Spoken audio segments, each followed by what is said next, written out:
días a todas y a todos. Empezamos nuestro segundo día de trabajo, que va a tener 2 mesas. La primera dirigida y motivada por el doctor Juan Antonio del Monte. Él estudió en el Colegio de México, hizo el doctorado en Sociología, Ciencias Sociales con especialidad en Sociología, y trabaja aquí como investigador en el Colegio de la Frontera Norte. La idea, como ayer nos lo repitió varias veces el director y como también nos los ha dicho Juan, de esta visita en el que estemos todos y todas, en el que al final de las visitas que va a haber de aquí a junio, va a haber venido toda la planta académica del instituto, es motivar una discusión, provocar que pensemos desde Tijuana, desde la estación ENID, hagan de cuenta que ya está lista y que estamos allá en la obra que conocimos ayer, que ya es una promesa casi cumplida. ¿Ustedes qué podrían hacer? ¿Qué mirarían desde aquí? ¿Cómo lo mirarían? Sabemos que aquí hay investigadores, investigadoras, que su tema no es la frontera, que su tema no es la migración, que probablemente nuestro tema tampoco es derechos humanos, pero que eso no quiere decir que esto y el estar aquí y el estar juntos y el pensar juntos el futuro de la agenda académica de la ENID no tengamos nada que aportar. He de confesar que como niña mala, ayer venía leyendo las lecturas en el avión, no tuve tiempo de leerlas antes, y a la hora que leía la lectura de Tonatiuh de transterritorialidad, dije, mira tú, y yo que pensaba que lo electoral no tenía nada que ver con esto, dije, bueno, pues, ¿qué pasa en los municipios de Baja California? Pues a lo mejor es un poco irrelevante. Sé que hay un nuevo municipio, gracias a Lorena, a quien le estoy dirigiendo la tesis, pero de pronto me encuentro con que necesitamos repensar a través de la reforma constitucional que hubo en mayo del 21, tenemos que repensar la representación proporcional y que no podemos solucionarla con un diputado o diputada migrante. Y ayer le decía yo a Tonatiuh, yo creo que lo que hay que hacer es una 6ª circunscripción con 40 diputados y a lo mejor sin mayoría relativa y solo representación proporcional. Es decir, ayer yo me enteré que sí hay que repensar todo el sistema electoral desde aquí y para entender qué quiere decir esa reforma constitucional del 21. Eso es lo que queremos, eso es lo que vamos a hacer. A Fernando le pedimos que nos trajera algunas preguntas para justamente ir provocando la discusión e invitándonos a todos a participar. Por la experiencia en las agendas de deliberación, que nunca me ha tocado dirigirlas hasta ahora, afortunadamente, porque siempre me han intimidado un poco, creo que no va a ser muy difícil que ustedes mismos hablen y propongan y hagan preguntas y complejicen los temas que se van presentando. Ya lo platicamos con nuestros estudiantes de aquí, con nuestros doctorandos, que ellos también participen, son parte de la comunidad. Tenemos mucho que aprender de ustedes, de qué tesis están haciendo, cómo la están viendo y cómo ustedes también se integran a la agenda académica del instituto. De verdad, como les pusimos en el correo, este es un viaje no de expertos, es un viaje de un grupo de investigadores inteligente, comprometido, responsable, que necesitamos apropiarnos de la estación. Y esto es un acto de apropiación que creo que puede ser sumamente fructífero para nosotros en lo personal y, por supuesto, al instituto. Vuelvo, antes de empezar, a darle las gracias a Mariana, a Ale Caballero y a todo su equipo, porque la verdad, nosotros estamos aquí sentados muy fácil, pero no tienen idea de lo que sufrieron para que estuviéramos aquí sentados. Hace 8 días nos dijeron que era imposible conseguir esto con menos de 2 o 3 meses de anticipación, y hoy aquí estamos trabajando en un lugar que no puede ser más hermoso, creo yo, me parece sensacional. Me decía Lorena que tiene como 30 años o más. Entonces, pues el mismo hecho de conocer esto nos ayuda mucho. Y me gustaría, antes de empezar, darles por favor un aplauso a todo el equipo de Ale, de Fernando, de Mariana. Si tenemos café, si estamos aquí es gracias a ellos y a ellas. Juan Antonio, la palabra es tuya. Soy un poco grosera, a todo el mundo le hablo de tú. Adelante.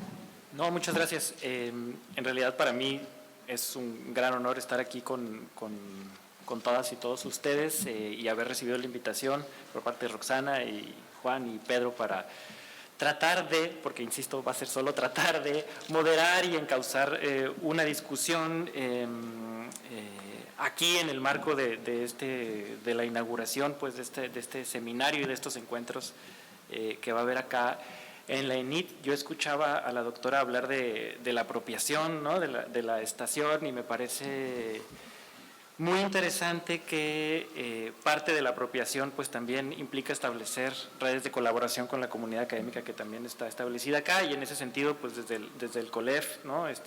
Nosotros estamos muy contentos de seguir colaborando, porque aquí tengo colegas con las que ya he colaborado antes y seguir colaborando pues con todos ustedes. Entonces, otra parte importante, y mencionaban este espacio que sí, efectivamente está por cumplir 30 años, emerge este espacio como un esfuerzo de descentralización de la política cultural en México. Y me parece que este esfuerzo del ENI también es un espacio donde podemos empezar a descentralizar la discusión que hay en torno a una serie, digamos, de problemas que se trabajan en el Instituto de Jurídicas, pero también, digamos, en varios institutos de la UNAM y varios centros de investigación en el país. Entonces, bueno, creo que ahí, digamos, hay unas primeras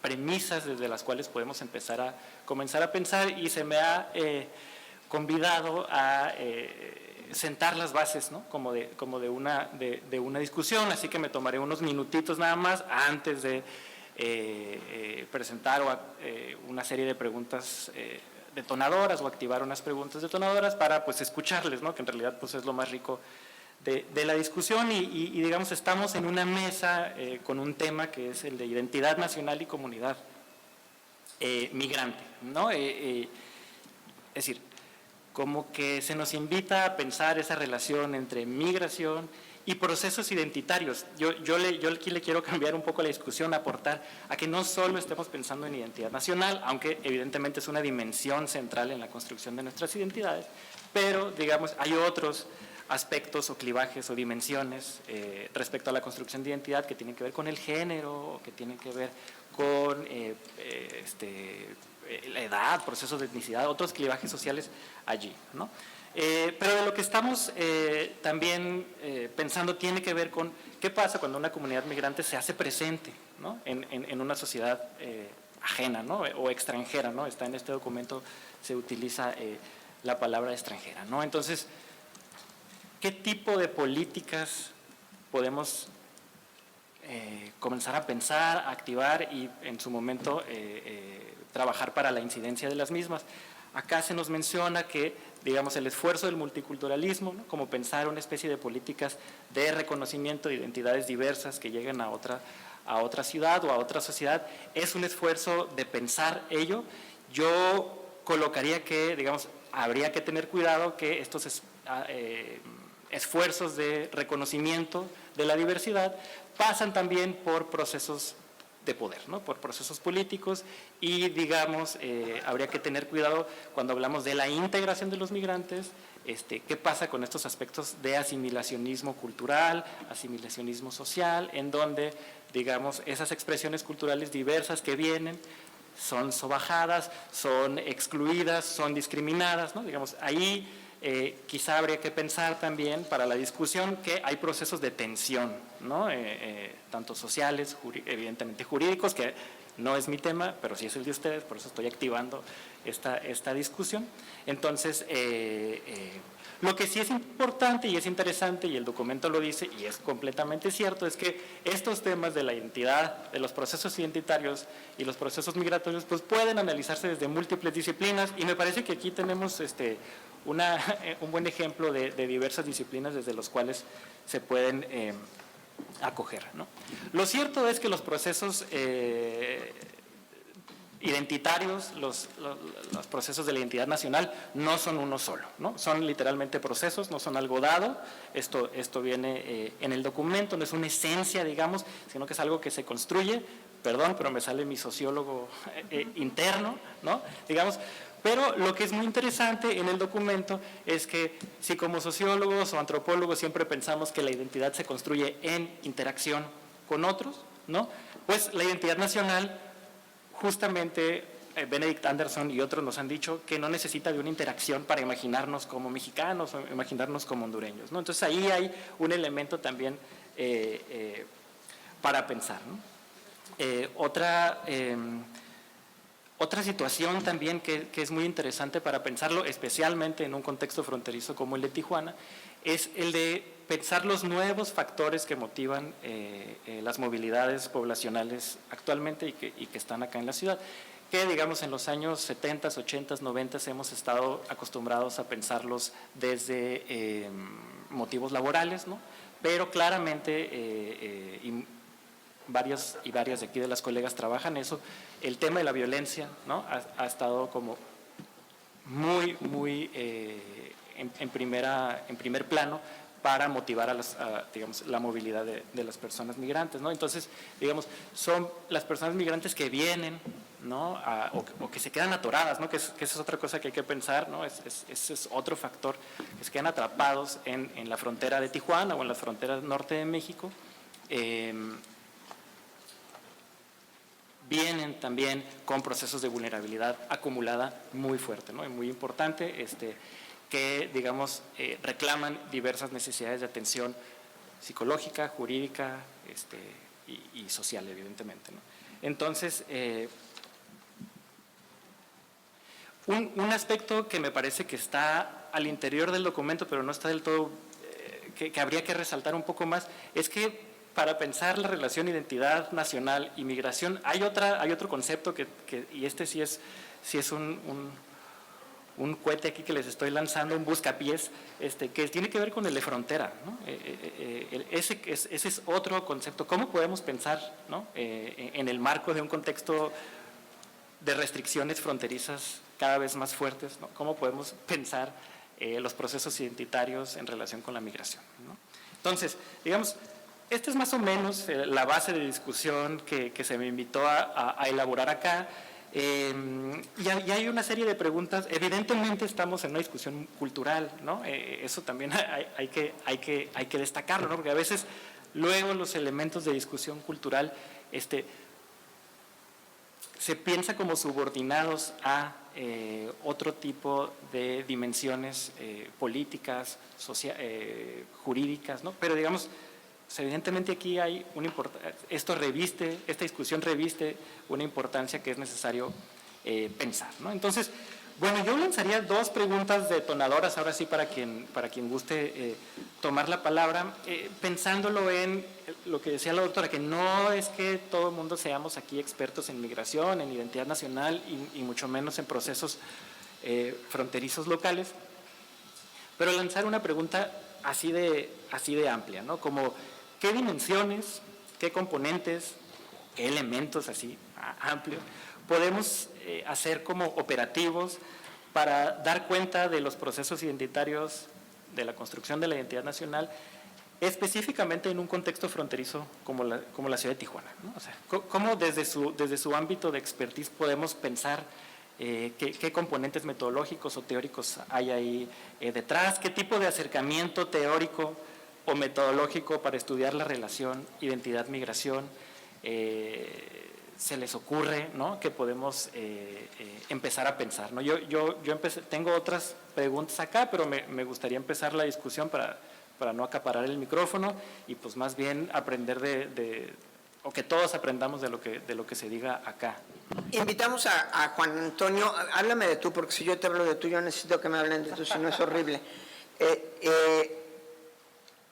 Invitamos a Juan Antonio para que fuera moderador. Obviamente no conoce todos nuestros nombres, a lo mejor todos no nos hemos aprendido, tampoco los de los colegas.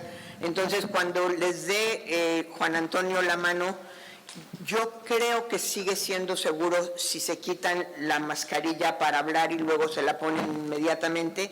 Si no se sienten cómodos quitándose la mascarilla, seguro nos vamos a entender. Intervenciones más o menos cortas para que todos hablemos, y empiezan por decirnos su nombre, y ya con eso vamos haciendo la discusión. Sí, de acuerdo. Y una última cosa, me pidieron férreamente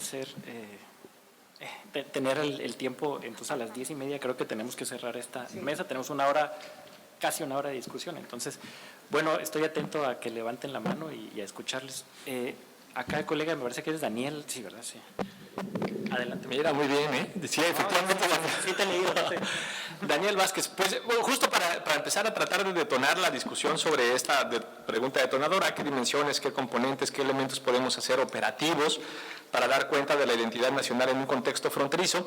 Lo que se me ocurría a mí es traer un poco a la mesa la experiencia que nosotros tuvimos para pensar cuál era la identidad del defensor de derechos humanos. A nosotros en el Museo de Memoria y Tolerancia, les cuento rápidamente, nos pidieron un día que había una fuerte inversión en el museo por traer a niños y niñas al museo, porque fueran a la museografía, y nos decía la directora, pero yo no sé qué pasa después con esos adolescentes que vienen a la museografía. Yo necesito que tú me confirmes que esos estudiantes que entran al museo salen siendo activistas de derechos humanos. Entonces me acuerdo que le dije, puta, no tengo ni idea de cómo voy a hacer eso, pero yo lo hago porque suena padrísimo. Y entonces lo primero que pues, nos dimos a la tarea es a investigar cómo se crea la identidad de defensor, para ver si había un patrón en la identidad de la construcción de la identidad de defensor, y luego si podíamos replantear ese patrón en términos museográficos. Entonces no queríamos a víctimas de violaciones a derechos humanos que se habían hecho defensores, porque pues no íbamos a victimizar a los que visitaran al museo. Necesitábamos personas que sin ser víctimas ni tener víctimas cerca se habían hecho defensores. Hicimos 3 grupos, ¿no? Los que eran defensores en los 70s, 80s, los que eran defensores en los 90s y los que fueron defensores en la primera década del siglo XXI. Fuimos a hacer historias de vida con cada uno de esos defensores y defensoras y buscamos patrones, y sí había patrones. Esa fue la cosa muy interesante, los encontramos muy rápido, los patrones de construcción de identidad como defensores. Entonces, un primer patrón, nosotros lo llamamos intuiciones iniciales de justicia. En algún lugar se habían informado intuiciones iniciales de justicia. En los 70s, 80 casi siempre eran escolarizados por la tendencia marxista. En los 90 era algún profesor, el papá o mamá que era parte del movimiento estudiantil, y ahí se habían formado intuiciones iniciales de justicia. Y claramente en la primera década del siglo XXI eran casi todos educativos, venían de las escuelas, además religiosas, esas intuiciones iniciales de justicia. Un segundo elemento para esa identidad de defensor y defensora era que tenían un momento detonante. Algo había sucedido que había detonado justamente esas intuiciones iniciales de justicia para arrancar su identidad como defensor y defensora de derechos humanos, y luego tenían, ese sería el ritual de paso, digamos, ese momento detonante, y luego tenían todo un proceso que variaba un montón dependiendo de la generación, pero que pasaba por acercarse a una ONG, por ser asistente, hasta que se convertían en defensores y defensoras. Entonces se me ocurría que algo así podríamos, esto es el aporte que nosotros podríamos hacer desde la sociología de la identidad de los derechos humanos, ¿no? Nosotros así es que analizamos identidades, podríamos pensar en cómo se detonaron las identidades del ser migrante. Identidades más particulares, pues, ¿no? Identidades del ser migrante, y en ese sentido, además, del ser migrante en ese contexto fronterizo, es decir, de los que se encuentran finalmente atascados, en particular en Tijuana, y que se empiezan a hacer hibridaciones o capas liminales en esos procesos de quedarse, pues, atascado un poco, ¿no? En frontera. Por ahí a lo mejor podríamos encontrar no una, sino muchas distintas identidades, dependiendo de que están diversificadas por distintas capas que tienen que ver con de dónde vienes, en qué momento te conviertes como migrante, por qué te conviertes como migrante y en qué momento te encuentras y cuánto tiempo llevas, por ejemplo, pues acá, ¿no? Muchas gracias, Daniel. Teníamos la mano levantada del colega acá al final. Gracias, buenos días. En relación con la primera pregunta, yo tendría un enfoque o perspectiva histórica de la pregunta. ¿En qué sentido? Tomando en cuenta que La identidad se ha asociado históricamente o se asoció inicialmente en el surgimiento de los estados nacionales a la pertenencia étnica, en principio existente, reivindicándose el origen étnico, pero que cuando los estados nacionales se empezaron a crear, se trató de que esto que provocaba guerras y conflictos se hiciera una pertenencia cívica al Estado. En ese sentido, se empezó a crear o fundar, de alguna manera, una sola pertenencia identitaria al Estado, borrando las étnicas, las de origen étnico. Y tuvo su razón histórica en ese sentido, ¿no? Para evitar los conflictos, por reivindicar el origen étnico de las personas y, en ese sentido, pues, borrarlas prácticamente. Yo creo que en el siglo XXI se está iniciando un proceso de identidad étnica otra vez. Desde mi punto de vista, por fortuna, la reivindicación étnica, destacando el origen de cada persona, ya es un valor. Ya no debe ser un motivo de conflicto. En ese sentido, el reto de un Estado, al reconocer estas diferencias étnicas, es de un Estado ya no homogéneo cultural, sino pluricultural o heterogéneo, simplemente, ¿sabes? En relación con la segunda pregunta, yo la abordaría desde un enfoque metodológico, que es el que propones, desde qué perspectiva. Edgar Morin tiene esta propuesta del método complejo para estudiar las diferencias interdisciplinarias. A mí me es útil para aplicarlo a las diferencias interculturales. Tiene un libro que se llama Pensar Europa, donde aplica esta metodología en el sentido de decir, en esto que llamamos Unión Europea, coexisten diferentes culturas, y cómo van a dialogar, cómo se van a interrelacionar a través del diálogo intercultural. Entonces, la metodología, en este caso, para un México plural, ya en marcha, la metodología yo la veo así, de un diálogo intercultural, así como un diálogo interdisciplinario, un diálogo intercultural, en donde se refuercen estas diferencias étnicas, más que verlas como un motivo de conflicto. Yo no trabajo migraciones, pero trabajo pueblos indígenas, y pensaba quizá en una cuestión que me parece que tal vez podría ser importante pensar para no hacer, ¿no? Y tiene un poco que ver con lo que comentaba Jorge Alberto, ¿no? Pensaba en el tema del multiculturalismo liberal. Creo que yo que no soy experta en migración y que solamente recibo, digamos, los mensajes de la discusión pública en el mejor de los casos, me parece que sí hay un punto en el que en ese plano se construye la identidad del migrante como una víctima, ¿no? Como una víctima de procesos de racialización, de procesos de violencia y obviamente de discriminación, como una víctima de procesos de violencias cotidianas, ¿no? Así pensaba incluso en Philip Bourgois y esta idea de violencia cotidiana, desmovilizadora, ¿no? Y que en sus propios contextos, que de alguna manera pues los lleva o lleva a estas personas a migrar, ¿no? Pero creo que justo por ahí pienso que puede haber de pronto pues estos impulsos, ¿no? a pensar las identidades consciente o inconscientemente desde este multiculturalismo liberal, ¿no? Que también piensa como al buen migrante, que es una buena víctima de todas esas cosas que le pasan, ¿no? Por mencionar solo una idea. Y creo que justo, al menos desde los movimientos indígenas, la crítica a las políticas multiculturales de reconocimiento de la diversidad, ¿no? Era pues que justo, a ver si lo puedo expresar rápido, se reconoce esa diversidad cultural, pero no se reconoce la subjetividad política, ¿no? del grupo. Entonces, claro, reconocemos las danzas, los trajes, las lenguas, ¿no? Pero no reconocemos derecho a la libre determinación y las implicaciones políticas que eso tiene, etcétera, ¿no? Entonces, creo que un poco sería interesante también pensar cómo construir esas identidades, quizá rescatando las posibilidades que existan o no.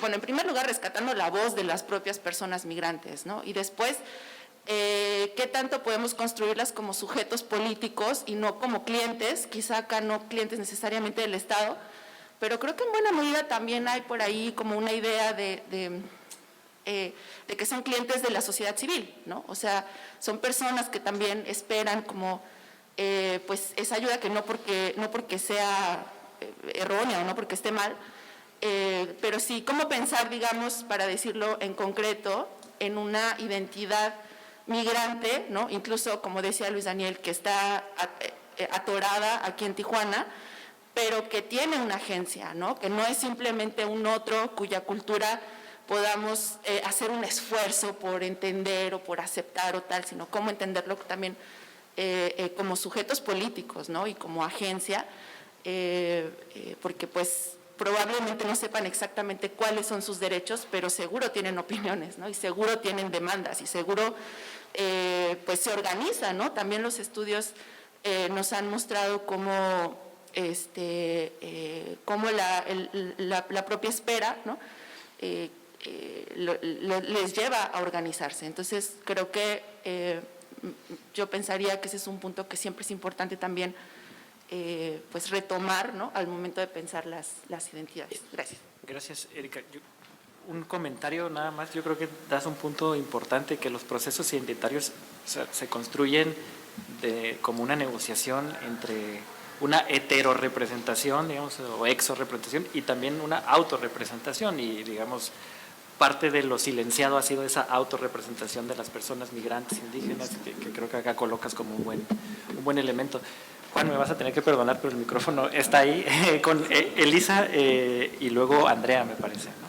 Y ya después pasamos con Juan. Gracias. Buenos días a todas.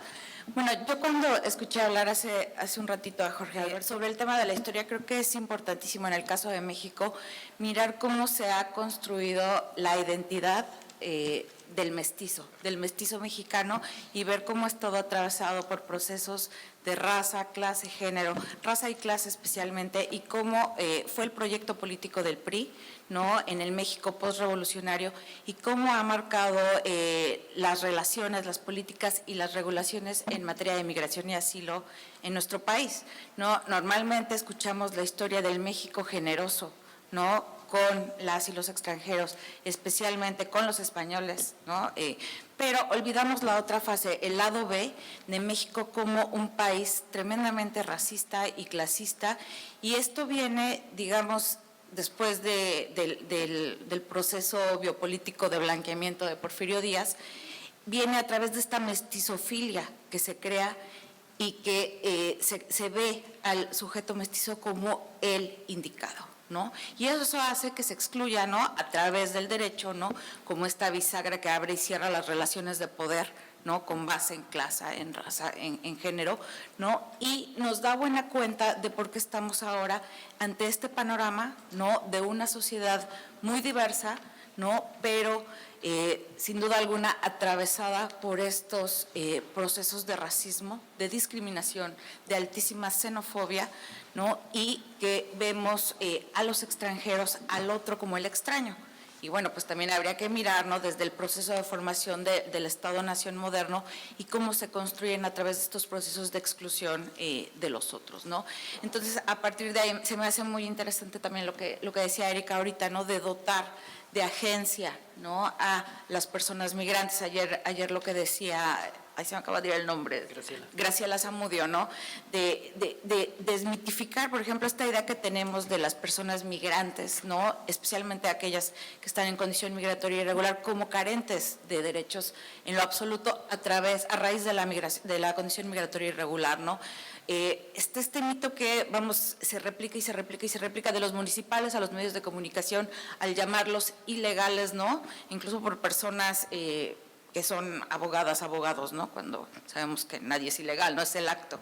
Entonces, pues me parece que hay que mirar muy críticamente, yo lo hago desde la metodología del método genealógico de Michel Foucault, no trabajo mucho con estructuras de poder, ¿no? Tratando de mirar eso que subyace a la historia que nos cuentan, ¿no? Y que sin duda pues va atravesado por estas relaciones de poder mediada por distintos procesos. Gracias. Yo trabajo cosas que no tienen nada que ver con migración, así que, pero la parte que creo que puede, digamos que me hace eco es, a mí me interesan muchísimo los procesos de cambio y creo que en términos de migración ha sido muy interesante, digamos como gente que lee periódicos y nada más, las grandes transformaciones que ha tenido la migración en México y el rol que México está jugando dentro del proceso de migración, ¿no? Y lo que tiene maravilloso los procesos de cambio es que cuando estudiamos fenómenos tan complejos como los sociales y los jurídicos, en donde y que el proceso de creación identitaria es uno de ellos, es que se interactúan muchos factores, ¿no? Me puedo imaginar perfectamente cómo interactúan, por ejemplo, factores que van desde el marco jurídico, el marco institucional, la narrativa del migrante con todos aquellos actores con los que interactúa, desde las autoridades, los defensores, los empleadores, los medios, y en cada una de las zonas, o sea, tanto en México y dentro de México en el trayecto, como si es que logran en un momento dado ir hacia Estados Unidos. Entonces, me puedo imaginar como un proceso en donde hay muchísimas variables que interactúan y que es muy complejo asir. Pero lo que es muy interesante en los procesos de cambio es que precisamente porque están transformándose algunas cosas, por ejemplo, podemos ver cómo se transforma el cambio el marco jurídico y el rol de que México jugaba antes y después, ¿no? Ahora como el quédate en México. Entonces podemos, al haber esa transformación, podemos tener una idea más clara de qué papel jugaba ese marco previo cuando era constante, ¿no? Entonces me parece que es un momento de muchísima transformación y que es un momento también de muchísimo, digamos, donde hay una posibilidad de comprender a mayor profundidad los distintos factores que interactuaban digamos, en la construcción identitaria y en la construcción del migrante o la migrante que se apropia de soy migrante y esto constituye parte de quién soy, ¿no? Yo viví muchísimos años en Estados Unidos, 9 años de mi vida he vivido en Estados Unidos en ese periodo logré ver la transformación de la narrativa del migrante, de ser, digamos, este ente imaginario que tenía asociado una serie de adjetivos, ¿no? De valentía, el emprendedor o emprendedora, la gente con resiliencia, ¿no? A una narrativa que está siendo cada vez más de otredad, digamos, de invasión y demás. Entonces, eso me parece que, digamos, yo resaltaría la posibilidad que hay en los momentos de cambio de asir y de desmenuzar la complejidad de los múltiples factores. Y eso sería todo. Muchas gracias, Andrea. Muchas gracias, Juan Antonio. Retomando lo que dice la doctora Marván, no somos especialistas en los temas, pero bueno, genuinamente tenemos un interés. Y yo vengo desde una disciplina, pues de la filosofía, y obviamente me interesan muchísimo las cuestiones conceptuales, como muchos de ustedes saben. Entonces, si Juan Antonio lanzaste un cohete, yo quiero lanzar como megatón, como dicen, ¿no? Para hacer preguntas genuinas y entendernos mejor. Eso para mí es sumamente relevante para que sea un diálogo y una discusión útil, ¿no? Que no sea un diálogo de sordo. Entonces, la primera pregunta, más que comentario, ni siquiera un comentario, la primera pregunta es, ¿estamos hablando de dos cuestiones distintas? Es decir, estamos hablando de una cuestión que podríamos calificar y conceptualizar como identidad del migrante, por una parte, y estamos hablando, por otra parte, de una identidad nacional, ¿no? Entonces, eso es muy interesante para mí porque creo que pueden ser dos cosas distintas. Y en ese sentido, además de ser dos cosas distintas que veo como traslapadas,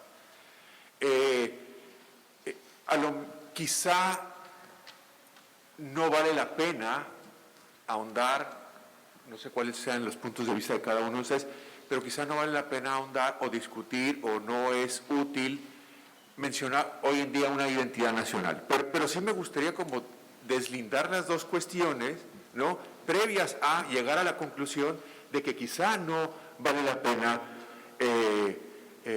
defender una identidad nacional. Pero intuitivamente como filósofo, y genuinamente interesado en esos temas, yo creo que sí podemos, o hay una viabilidad para discutir el tema, primero, no la identidad del migrante, no me dedico a eso, pero la identidad nacional. Yo tengo una intuición, ¿no? Yo creo que identidad nacional tiene que ver con pertenencia a un grupo, así en términos muy generales y de entrada para la discusión. Y hay otra cuestión distinta que podría ser una cuestión de identidad étnica. Me llegó esto a la mente cuando escuché al doctor Jorge Alberto, identidad étnica o identidad cultural, que es distinta a la identidad nacional. Entonces me puse a pensar en un ejemplo, ¿no? Una persona de la frontera, me estoy dedicando nada más a la cuestión de la identidad nacional, una persona de la frontera, una persona de Sonora, tiene una cultura, ¿no?, que dice, no tiene nada que ver con una persona de la gente del sur, ¿no?, de Chiapas, de Guerrero, etcétera, etcétera. Somos distintos en ese sentido. No estoy diciendo que está mal, pero somos distintos. Pero en algún momento dado, por eso comentaba que quizás son dos conceptos distintos, esta persona de Chiapas y esta persona de Baja California, de Sonora y Sinaloa, se unen en una cuestión de pertenencia a un grupo que se llama Nación Mexicana. Entonces en el extranjero, no, pues, tú eres mexicano, a lo mejor reunimos ciertos requisitos para efectos de, aunque sea un concepto en construcción, creo que se puede atender para efectos de que la discusión sea útil, ciertos requisitos de esa pertenencia a ese grupo, si es que vale la pena, ¿no?, ahondar en torno a la cuestión de si debe existir esa identidad nacional o no, porque también pensé, quizá la cuestión migrante, ¿no?, nos obliga a llevarnos una idea de ciudadanos del mundo, ¿no?, en donde las naciones ya obtienen una dimensión mucho más borrosa. Pero esa es la única cuestión de lanzar esa pregunta un poco para ponernos de acuerdo en los conceptos. Muchas gracias, Juan. Gracias, Juan. Yo voy a reaccionar rapidísimamente a tu... Yo pienso que los procesos de globalización actuales y las migraciones, más que borrar y difuminar las fronteras, las están reforzando. O sea, lo estamos viendo claramente en el reforzamiento de las políticas migratorias. Y la otra pregunta que tú lanzas respecto a la identidad nacional, si vale la pena pensarla. Yo también me lo preguntaba, pero creo que lo peligroso es pensarla, la identidad nacional, como una homogeneización de la diversidad, digamos, o sea, el et pluribus unum, ¿no? O sea, pues esta lógica nacionalista que está detrás. Y lo otro peligroso es que pues se ha asumido desde, como mencionaba Elisa, ¿no?, desde las estructuras políticas se ha tomado y confundido, digamos, el Estado nacional con la identidad nacional, ¿no? Y que ahí como que pues digamos, creo que ahí está lo problemático del tema. Pero sí, me parece eso, un megatón ahí que efectivamente lanzaste. Lo voy a dejar aquí. Al final trataré de resumir un poco las ideas que han lanzado acá, pero vamos a dar la palabra acá a Roxana y pues igual está abierto Ricardo y las participaciones de estudiantes también. Gracias. Dentro de los procesos identitarios que hacíamos referencia inicialmente, me gustaría poner de relieve una realidad que se presenta justamente en la frontera y que tiene que ver con la integración social de las personas migrantes. Si bien es cierto, Tijuana recibe distintos colectivos de personas migrantes de Centroamérica principalmente, hay un colectivo principalmente interesante que es la comunidad migrante que se ha insertado, la comunidad haitiana migrante que se ha insertado en Tijuana. Y hace algunos años el Colegio de la Frontera hizo unas memorias orales de entrevistas que se hicieron a las personas haitianas y particularmente llama la atención dentro de los distintos sectores que entrevistaron, una pregunta era cuál es la razón por la que Tijuana era un centro geográfico medular. y mencionaba una persona que sabía de estas interacciones dialógicas entre migrantes, que Tijuana era la única forma de llegar a Estados Unidos. Entonces estamos hablando de una cuestión geográfica, un desconocimiento geográfico de cómo está constituida la frontera en algunos casos para pues, algunos segmentos de migrantes, de la creencia o de la narrativa que Tijuana es la única forma de realizar ese cruce. Podemos observar también que a partir de que se presentaron algunos fenómenos, como por ejemplo el terremoto en Haití, pues hubo una densidad importante de un flujo migrante haitiano aquí en Tijuana, y actualmente tenemos una comunidad haitiana que se ha integrado desde con cuestiones de alimenticias, la comida que se ha introducido en la zona centro de la ciudad, incluso podemos observar algo de una narrativa un poco más coloquial, que algunas de las partes del centro únicamente son arrendadas a personas de origen haitiano por la confiabilidad de estas personas al momento de realizar un contrato de arrendamiento. Entonces son dinámicas muy interesantes donde observamos la identidad que se ha asumido y se ha aceptado a plenitud, y donde podemos observar a las personas haitianas en Tijuana en distintos ámbitos o actividades económicas, y pues eso me parece poner de cara en esta discusión cómo funcionan los fenómenos de integración social y lo que recibe desde la cultura que se recibe en estos flujos migratorios. Gracias, buenos días a todas, a todos. Como dos de mis compañeros también trabajo pueblos indígenas y les quiero comentar o compartir unos procesos de identidad a través de la reivindicación de derechos y de la exigibilidad de sus derechos de los pueblos indígenas que ha sucedido aquí en Baja California. Hace como 3, 4 años empezó un grupo de trabajo de compañeras, compañeros indígenas a exigir sus derechos, sobre todo políticos. Y durante el último proceso electoral que tuvimos en Baja California se realizaron acciones afirmativas a través de ellos. Aquí la identidad que se está construyendo es prácticamente de cultura jurídica, que es buscar y exigir sus derechos políticos desde la colectividad, pero sí con una característica especial que tiene que ver con un principio que establecen las comunidades indígenas, que es el principio de la comunalidad, basada en el sistema de cargos, basada en sus rituales, en su religión, en su misma lengua, en fin. Lo que les quiero transmitir es finalmente que a través de un cambio, ¿no? Porque también hablamos de cambio, a través de un cambio en la lucha política o en la lucha de reconocimiento de derechos, también se va formando una identidad. Y esta identidad en este contexto político, pues es que actualmente en Baja California pues existen 2 diputadas indígenas y más o menos alrededor de 10 regidores indígenas en los distintos municipios que tenemos aquí en Baja California. Claro que hubo problemas de la usurpación de la identidad, no solamente aquí, sino en el proceso electoral en el país, a nivel federal, pero esa falta o esos problemas, creo yo, se deben de tratar de alguna manera de mejorar en cuanto a que la postulación de candidatos indígenas pues lo hacen los partidos políticos. Y en ese sentido, en el caso de Baja California, que tenemos una ley de derechos y cultura indígena donde reconoce a los pueblos indígenas como sujetos de derecho público, no les dieron la oportunidad de que las comunidades o los mismos pueblos pudieran postular a sus propios candidatos o candidatas. Entonces, en ese sentido, esta experiencia de los últimos años y que acaba de pasar el proceso electoral, pues construye una identidad muy específica, ¿no?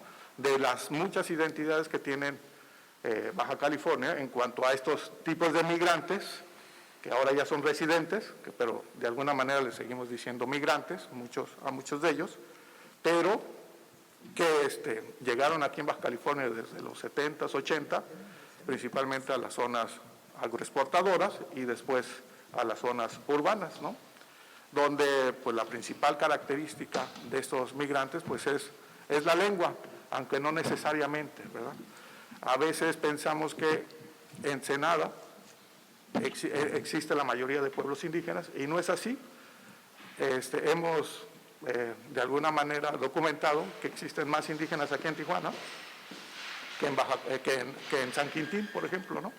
Pero bueno, ese reconocimiento pues no se da en los datos estadísticos del INEGI y sobre todo en el último censo que tuvimos de 2020, porque la única pregunta que tiene que ver con los pueblos indígenas es si hablan o no hablan la lengua indígena, ¿no? Y entonces de los 25 millones que había en el 2015 por los datos intercensales del INEGI, pues ahora en el 2020 pues solamente tenemos 7.3 millones de hablantes de lengua indígena, ¿no?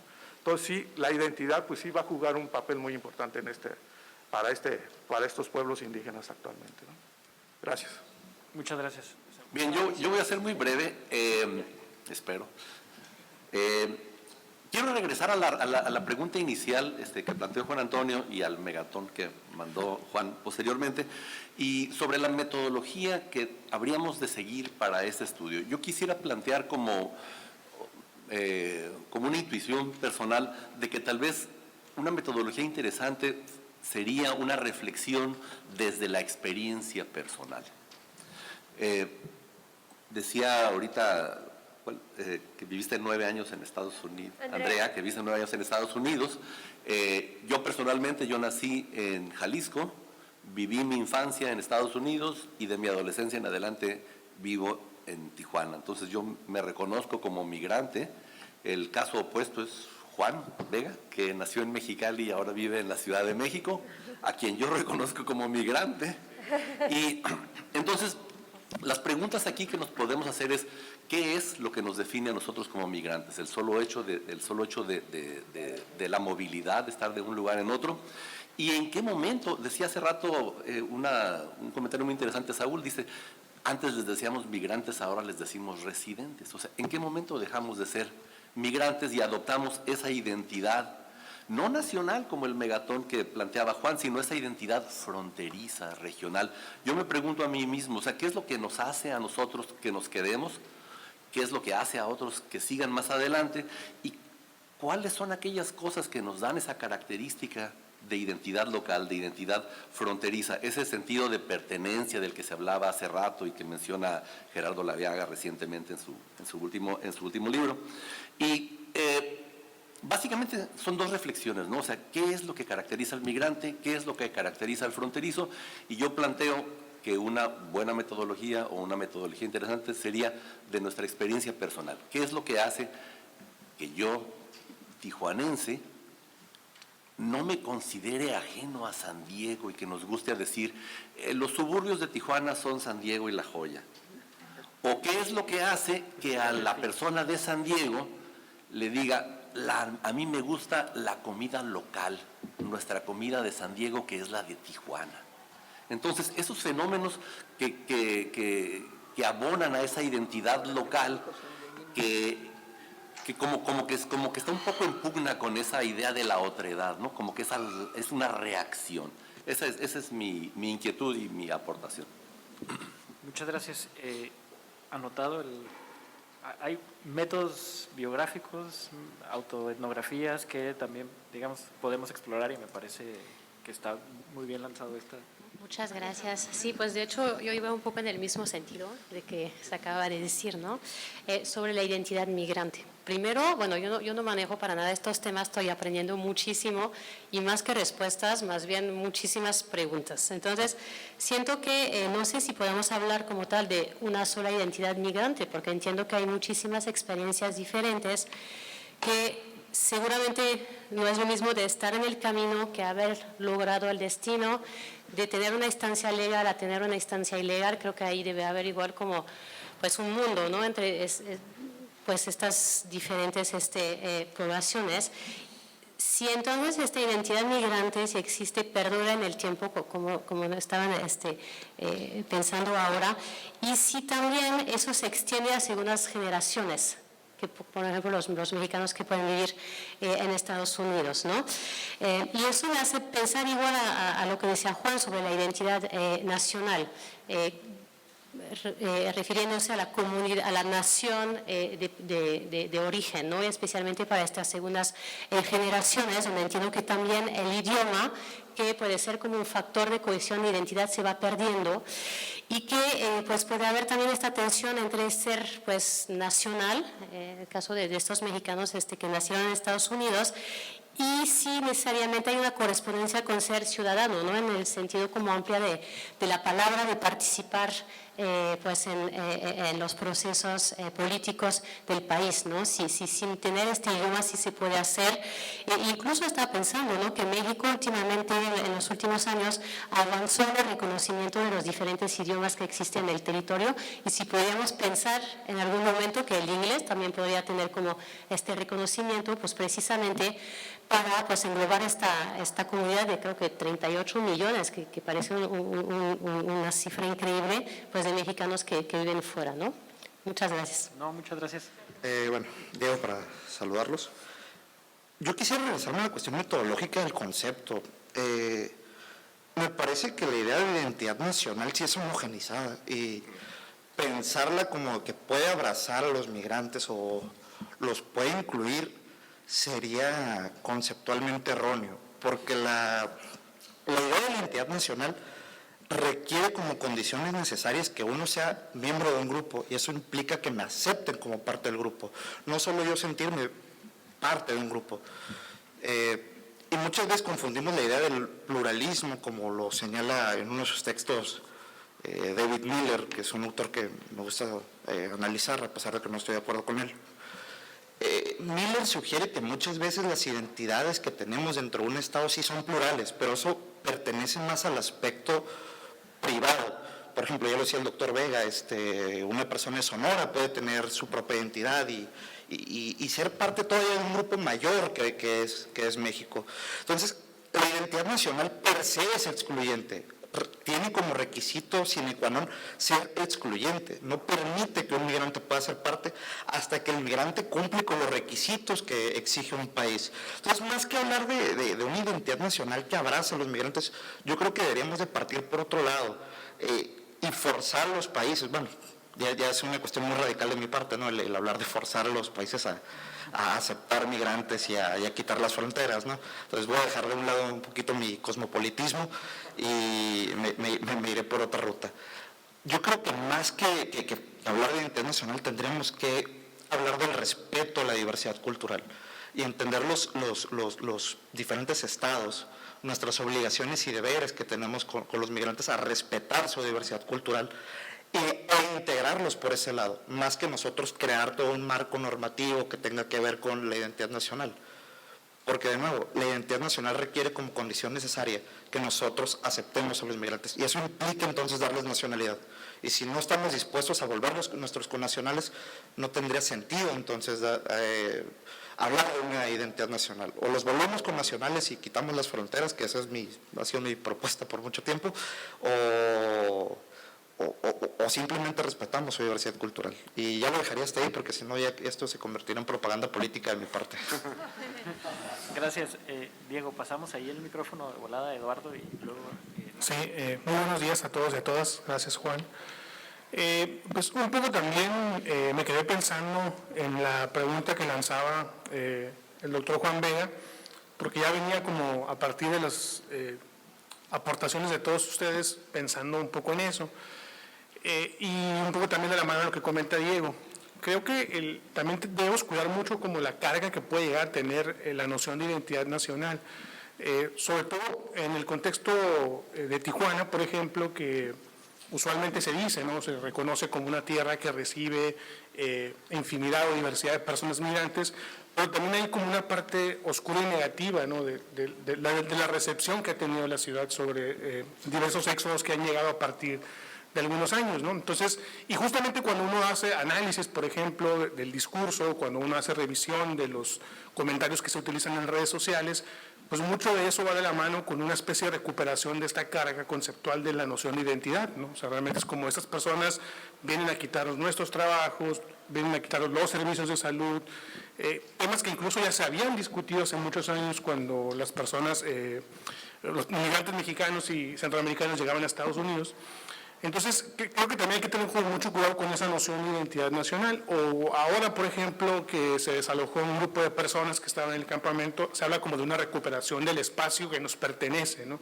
Entonces, creo que como el abordar esa noción de identidad nacional nos puede llevar de la mano a prácticas xenofóbicas y discriminatorias que se han vertido en diferentes contextos. Entonces yo creo que un poco también de la mano de este primer comentario, el segundo en la cuestión metodológica que detonaba muy bien Juan Antonio en el inicio de su participación, pues creo que también habría como que revisar esta parte de la importancia del análisis de discurso, ¿no? No solamente en el tema de redes sociales, sino también en el tema político, discursivo, se ve una herramienta fundamental que pues a mí en lo particular me da mucha lectura, ¿no?, de algunos fenómenos, visualizarlos desde esa perspectiva, ¿no? Muchas gracias.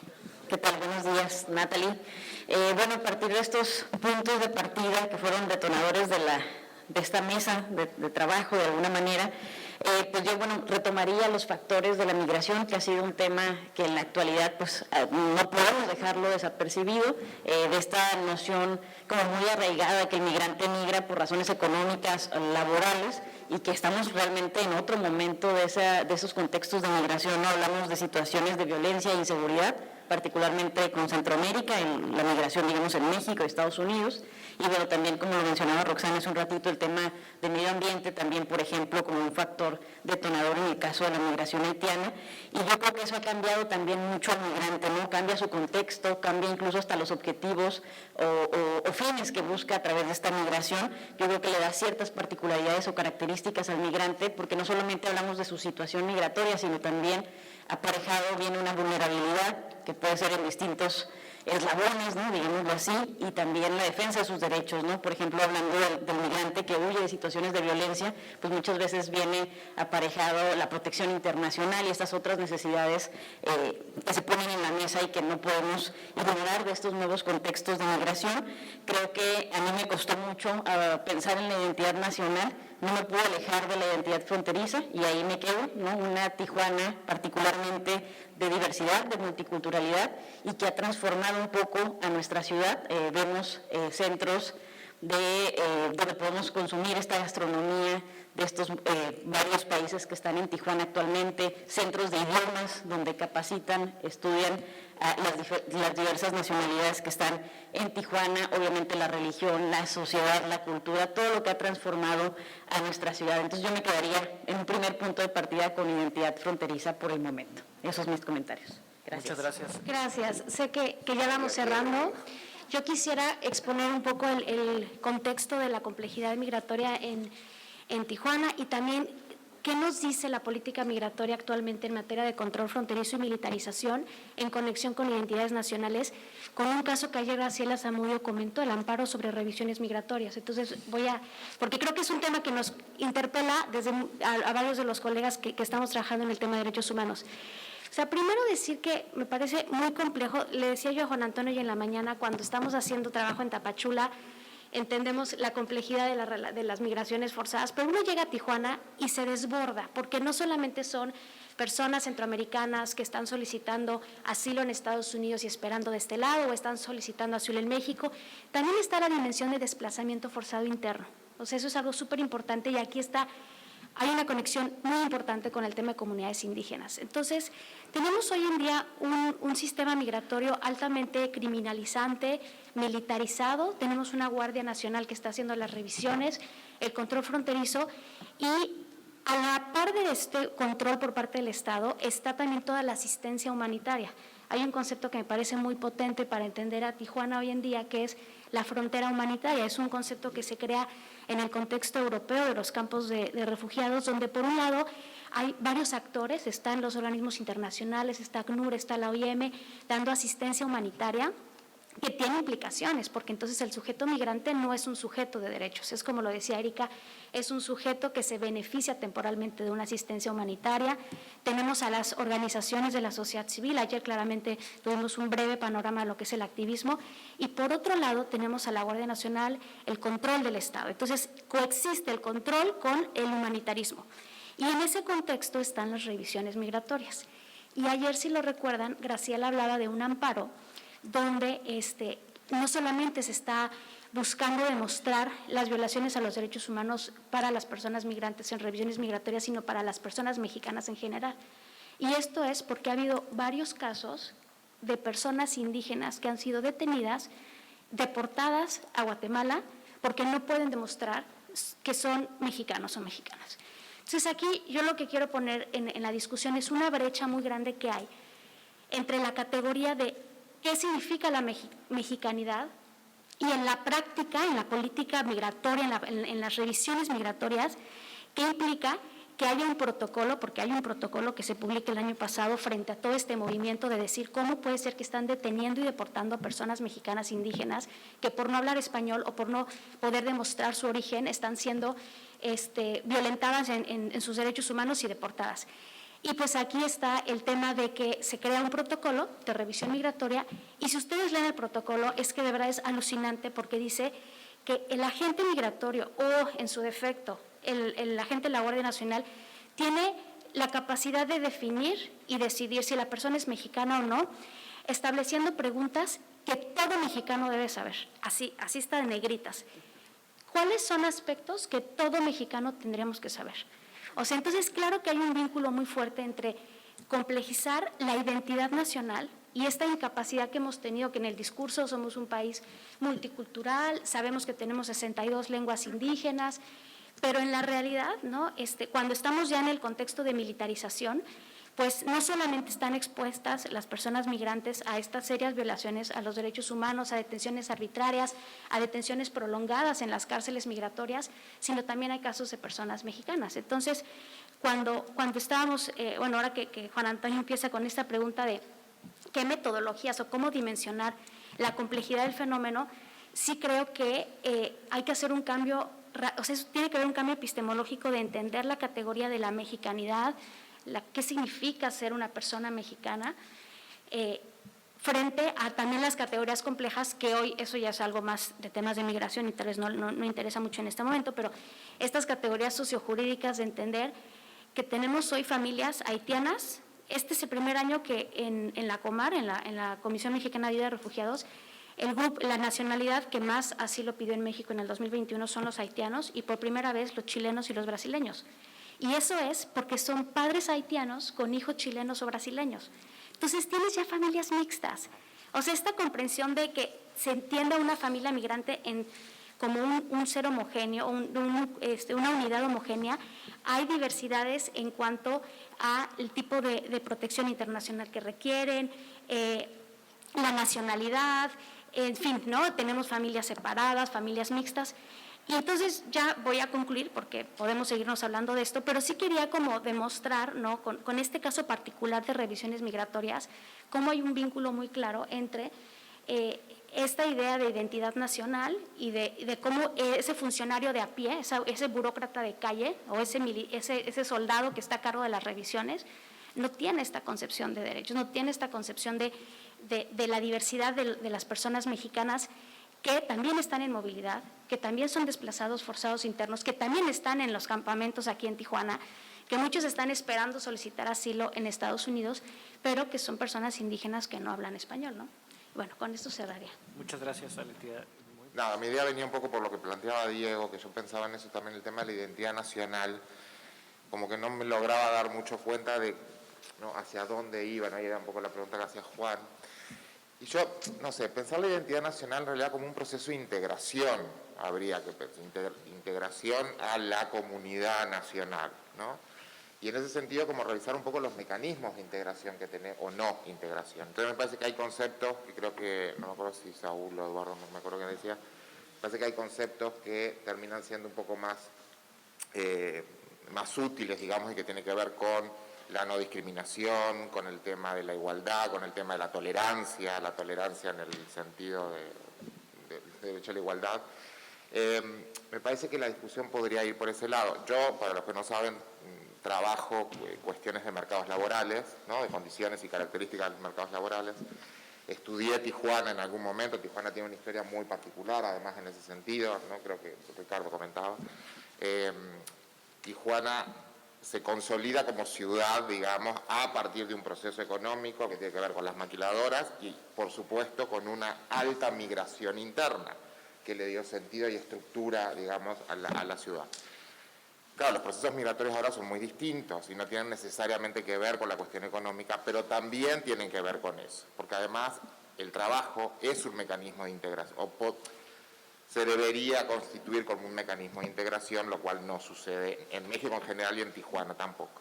Entonces me parece que la discusión también debería pasar por ahí. Yo entiendo que los estudios migratorios han virado un poco la atención hacia estos procesos, ¿no? a los procesos migratorios más generales, pero que tienen que ver con la violencia, y han dejado, según lo que entiendo y lo que un poco sigo de esto, han dejado otros procesos sociales asociados a las migraciones un poco de lado, como tiene que ver con la migración económica, porque dejó de ser el factor más importante, pero sigue estando presente.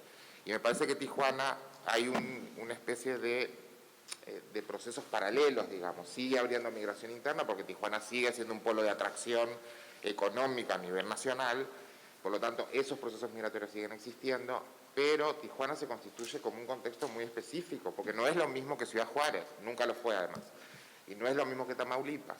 Entonces yo ahí estoy un poco con esto que decía Natalie, yo no sé si pensar en la identidad nacional o pensar en procesos de integración social, ¿no?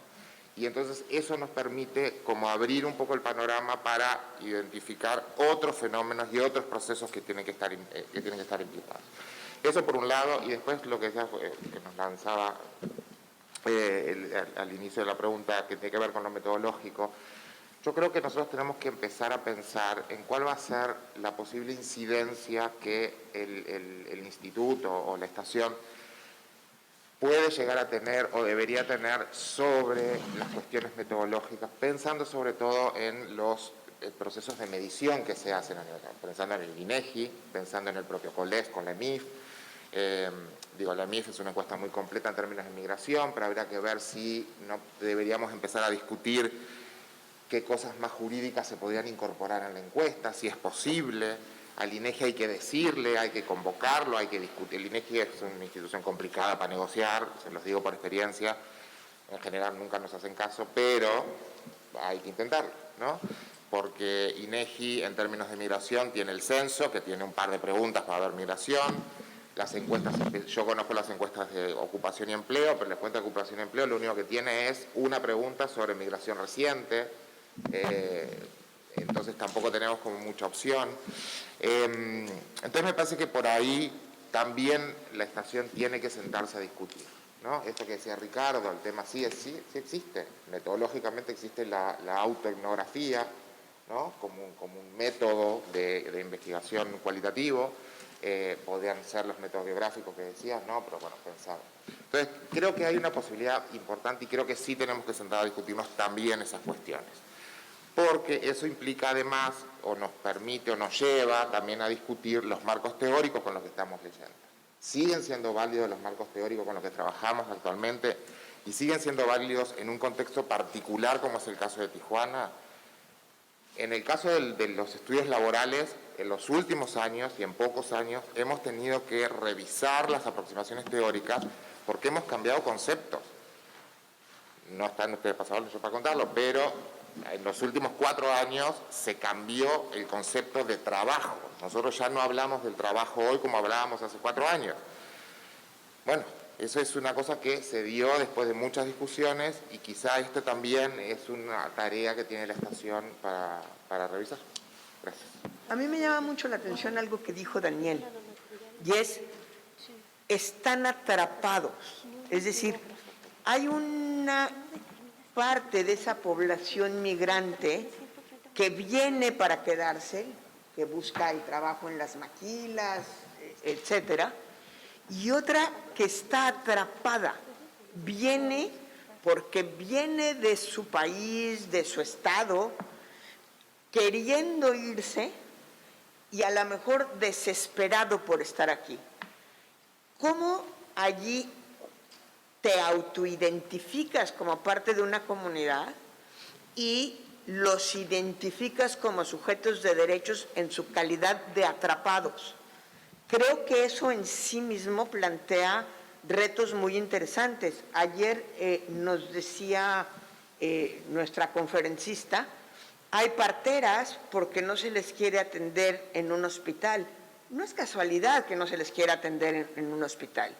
Es que tampoco se quiere registrar a sus hijos para no, o sea, eso que estamos criticando en Estados Unidos de los hijos ancla, pues aquí estamos con la misma preocupación de una manera muy, muy disimulada porque no nos atrevemos a decir que no los queremos. Por supuesto hablo en términos generales, no es que yo, María Marván, no los quiera, pero no tenemos la capacidad de integrarlos a la comunidad mexicana con una identidad nacional, cualquier cosa que esto signifique, y entonces lo que hacemos es encerrarlos en ese atrapamiento como si estuvieran volando en México. Están pero no están, no los queremos acabar de ver, y creo que eso es muy fuerte. Creo que eso es muy fuerte y genera una subcomunidad, por decirlo así, propia, en la que a lo mejor ni siquiera ellos se alcanzan a autoidentificar, ellos y ellas, porque todo el tiempo están diciendo, estoy aquí, pero ya merito me voy. Y el ya merito se eterniza, pues. Sí, muchas gracias.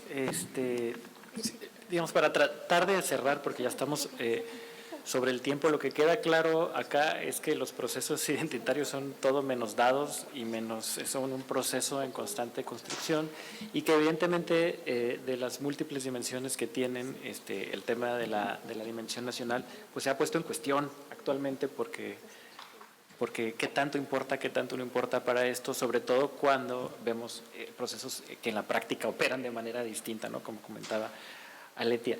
Pero digamos acá se ha sacado a relucir que evidentemente tienen una dimensión histórica muy importante, ¿no? De la que hay que dar cuenta, como desde la construcción del Estado moderno, ¿no? ¿Quién lo construye? Élites criollas, ¿no? Etcétera, un poco que carga con estructuras ahí, pero también que son que digamos, hay procesos de coyuntura que también están modificando esos procesos identitarios.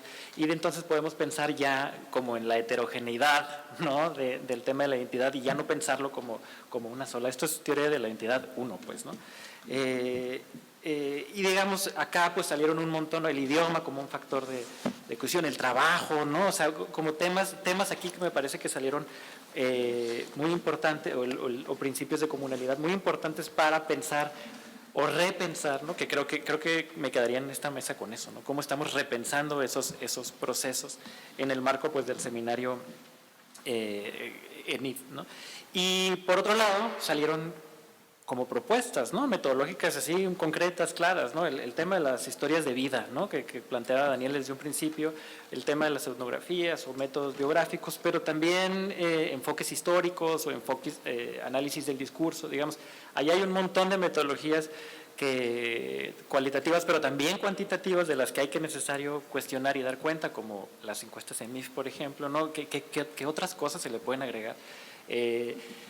Y la otra pregunta que tenía, yo tenía dos preguntas, pero voy a cerrar con esto para ver si se van pensando, era algo con lo que cerró Mauricio, ¿no? O sea, ¿qué papel juega la academia, ¿no? En todos estos procesos que estamos discutiendo, en el marco de una política científica en México que exige, me parece que con justa razón, procesos de incidencia, ¿no? de la generación del conocimiento, ¿no?